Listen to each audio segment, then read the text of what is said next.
Can an online romance turn into happy real-life relationships? Certainly it can, but it's more of an exception. The heroine of this story was convinced that her case would be that exception, but reality turned out to be too cruel.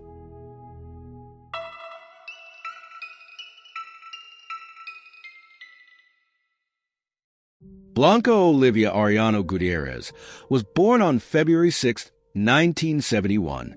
She lived in Mexico, in the northwest of the state of Mexico. Her personal life didn't go smoothly. By the age of 50, she hadn't married and had no children. But Blanca had very warm relations with her niece named Carla. The woman treated her like her own daughter. Carla also loved her aunt very much. They spent a lot of time together, and there were no secrets between them. Blanca was interested in spiritual practices. She tried to achieve inner harmony and integrity. She even had a custom-made talisman, a silver ring Atlanteans with an engraved infinity sign inside. With the same symbol, Blanca got a tattoo on her wrist. Despite having a higher education in hotel business, Blanca didn't work in her field for long. She chose taxi driving as her main source of income. Blanca spent her free time with friends and family. But when the COVID epidemic started, and due to sanitary restrictions, people were forced to stay at home, Blanca discovered the world of online games. She became so engrossed that she spent almost all her free time on the computer. That's how she met a man named Juan Pablo Villafuerte Pinto. He lived in Peru, in the city of Huacho, and was studying at a medical university. Their communication quickly went beyond the online game. They started talking on Facebook. Juan also invited Blanca to his group dedicated to their favorite game, and later made her an administrator. Friendly conversations soon took on a romantic hue. The significant age difference didn't bother them. Blanca was 49 and Juan was 35. The man started inundating Blanca with love messages and videos of him playing the guitar and singing songs for her. Juan's posts filled Blanca's Facebook wall. Blanca fell in love and believed she had finally found her happiness, but nearly 3,000 miles separated them. The online romance lasted almost 2 years. The couple started planning a meeting. Juan said he would like to come to Mexico, but he had no money, and besides, he couldn't leave his studies. Blanca's financial situation was also challenging, but nothing held her back in Mexico, so she said she would come to Juan herself. She needed a large sum of money that would last for several months. During this time, she planned to find a job. Therefore, Blanca sold her car, bicycle, and some clothes. The amount turned out to be more than enough. Blanca even managed to buy an expensive gift for Juan, an electric guitar he had dreamed of. Blanca kept her plans hidden from her family until the last moment. She knew that her sisters and mother would try to dissuade her from the trip. Therefore, she informed them of her plans a few days before departure. The only person who knew about Blanca's intentions and supported her was her niece, Carla. They agreed to exchange messages every day. If anything went wrong, Blanca promised to return home immediately. On July 27, 2022, Blanca boarded a plane and arrived at Lima Airport after 6 hours, where she finally met Juan. From there, they took a bus to the city of Huacho. The joy of the long-awaited meeting was slightly overshadowed when Blanca learned that Juan had not arranged accommodation for her. It turned out he lived in a small rented room, whose owner did not allow strangers to stay overnight. Juan assured her he would handle it, but in the end, they had to hide. Despite the inconveniences, Blanca was happy. She communicated with her niece every day, sharing her time with Juan. They lived near the beach, so they often took walks there. Juan also took Blanca to beautiful secluded places where they could enjoy nature. 3 months passed. Recently, Carla noticed that her aunt wasn't as happy as before, but Blanca assured her that everything was fine. She was a bit upset that she couldn't find a job and the money was running out. Blanca shared her thought of wanting to buy a car because then she could join a taxi service where, in addition to the basic salary, she could earn good tips every day. As for Juan, he wasn't working either. He said he couldn't balance work and studies at the moment. Later, it would be revealed that his brothers helped him pay for accommodation and tuition. On November 7th, for the first time during her stay, Blanca didn't contact her relatives. Usually, they exchanged messages or talked on Facebook. But that day, she didn't even appear online. Carla wrote and called her aunt, but there was no response. Blanca had a new mobile number she bought in Lima, but she didn't share it with her family. Juan's number was also unknown to anyone. On November 8th, Carla found Juan on Facebook and asked if he knew where Blanca was and why she wasn't in touch. His answer surprised her.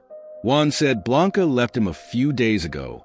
He couldn't give her the life she wanted, and Blanca got bored with the relationship. So she packed her bags and decided to return to Mexico. Juan was very sorry to part, but there was nothing he could do. Wishing Blanca all the best, he put her on a bus to Lima Airport. When asked why they couldn't reach Blanca, Juan said she was in a hurry and didn't have time to charge her phone. But he was sure she was fine and would return home soon. Carla doubted that Juan was telling the truth. If there were problems in their relationship, Blanca would have told her. And if she decided to go home, she would have informed her relatives in advance. Blanca never made hasty decisions. On the same day, Carla posted on Twitter, explaining the situation and asking for help from Lima residents. She hoped someone would recognize Blanca from a photo and provide any information. The post quickly spread on social media. Many concerned people joined the search. Meanwhile, Blanca's sisters contacted the police in Huacho. They reported her disappearance and shared their suspicions about Juan. He was the last person who saw Blanca, and his answers were unconvincing. The police accepted the statement and promised to investigate the situation.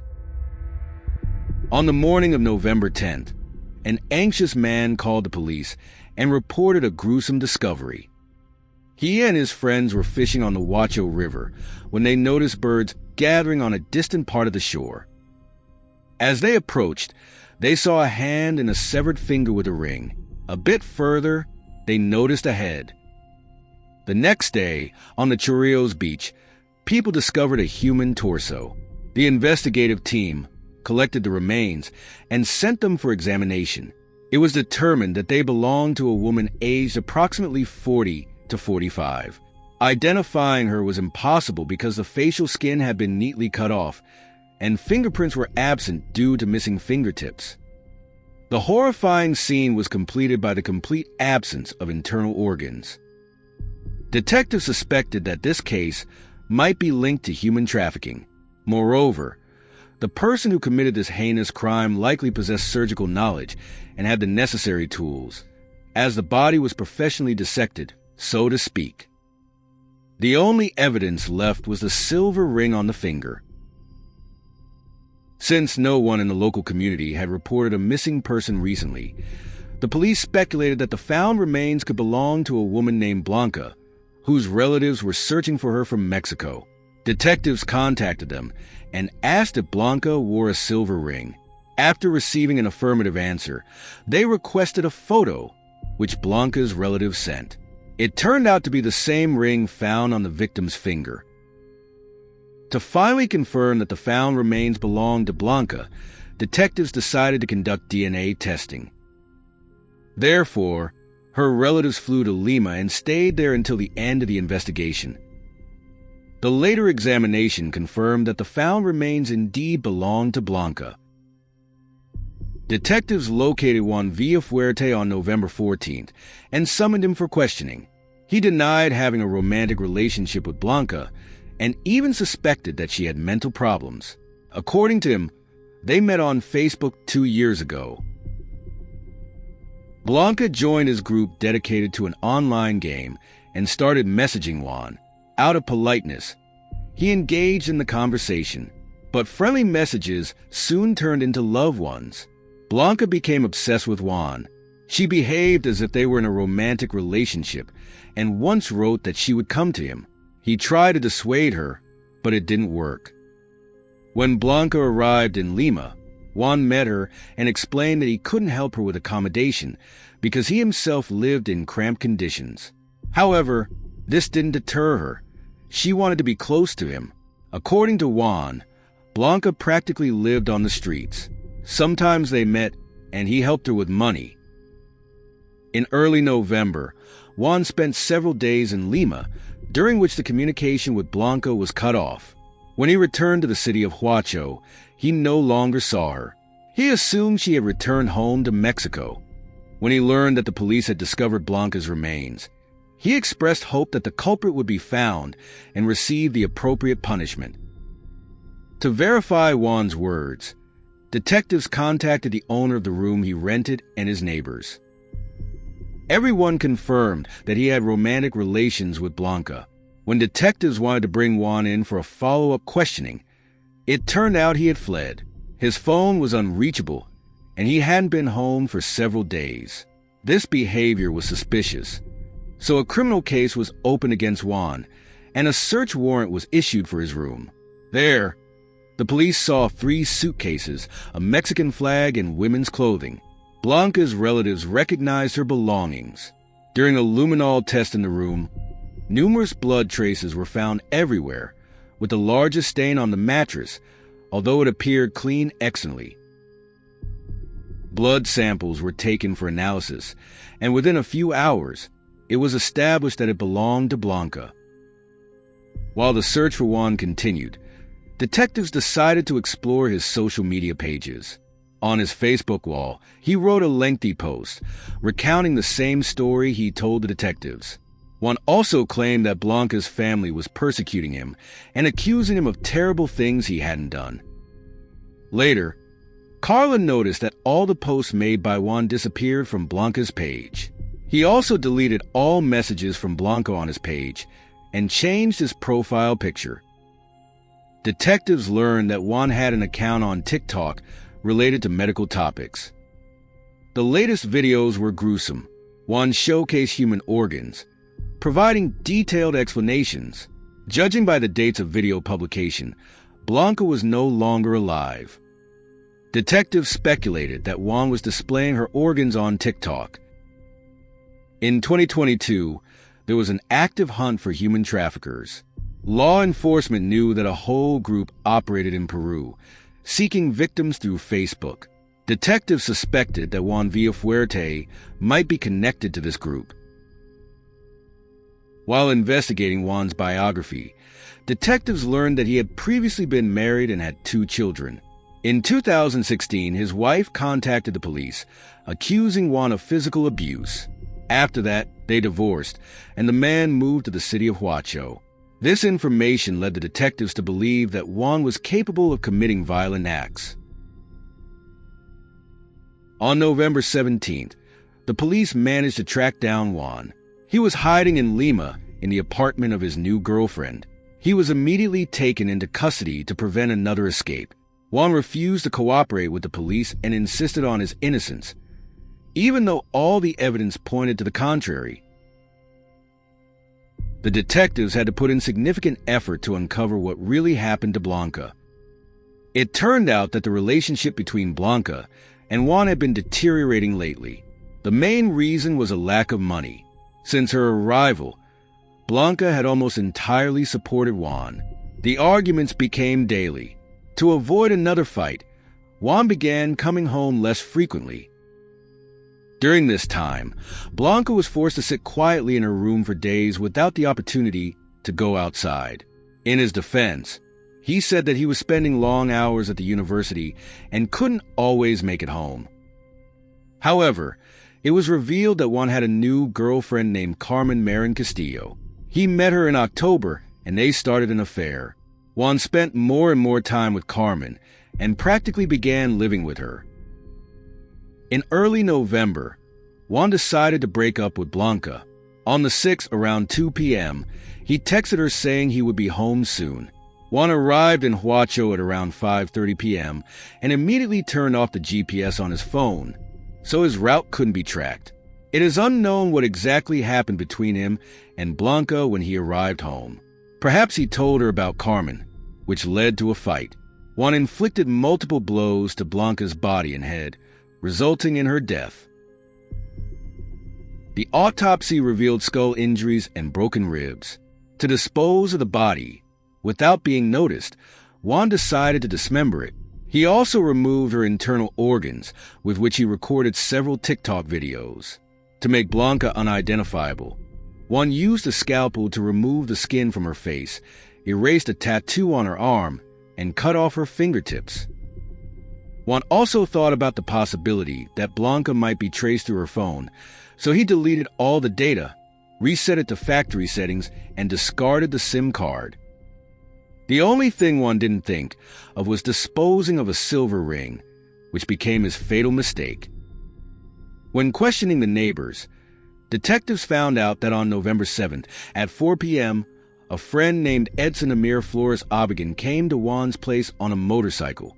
They spent about 3 hours in the room, then briefly left and returned again. On the way, they met the landlord of the room Juan was renting. He asked about the motorcycle parked in the corridor. Juan replied that it belonged to his friend and that he would move it tomorrow.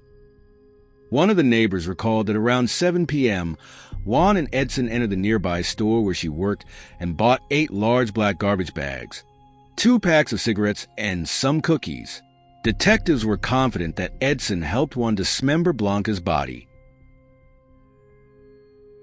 On November 8th, Juan disposed of the remains in the sea. None of the neighbors saw him carrying black bags out of the room.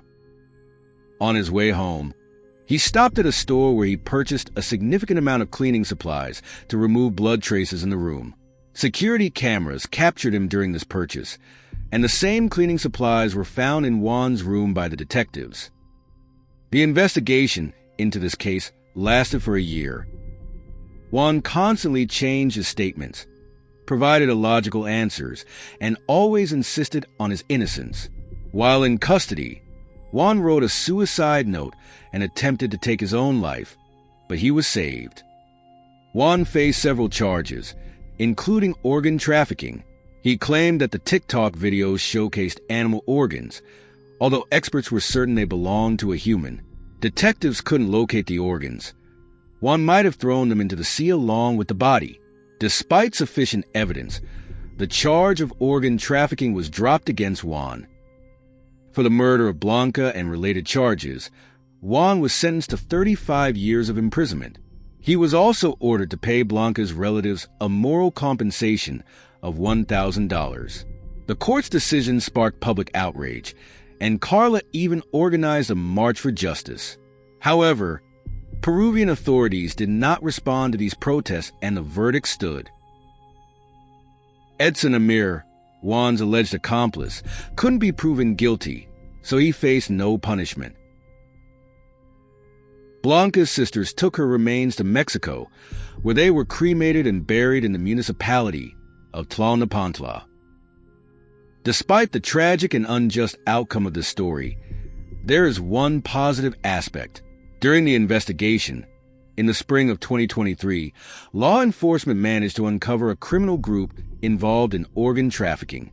Unfortunately, such groups still exist, but authorities continue their efforts.